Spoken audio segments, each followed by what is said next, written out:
This video is on installations of the Refrigeration Performance Monitoring Program and the Communications Driver. Double-click on the installation program KTENG Setup 126. When the Welcome to the KTENG Setup wizard opens, click the Next button. The Installation Path window opens. Automatically saved in C Drive's Program folder. Click the Next button. When the Confirm Installation window opens, press the Next button to start the installation.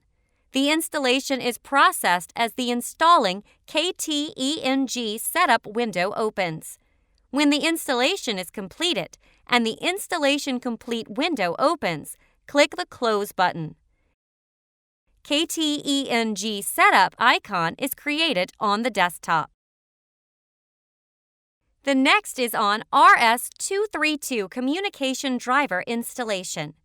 The USB to serial converter Multi-1 USB RS-232 file provided from the system base is installed. Double-click on the CDM 20600 icon in the Installed folder and it automatically installs the communication driver.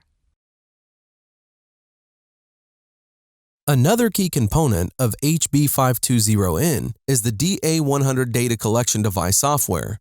Utilizing the software, the real-time monitoring is enabled as the DC voltage, DC current, AC voltage, AC current, etc. are made to be connected with PC for each section, such as photovoltaic module, wind power generator, charge controller, battery, grid-connected inverter, standalone inverter, commercial power, etc.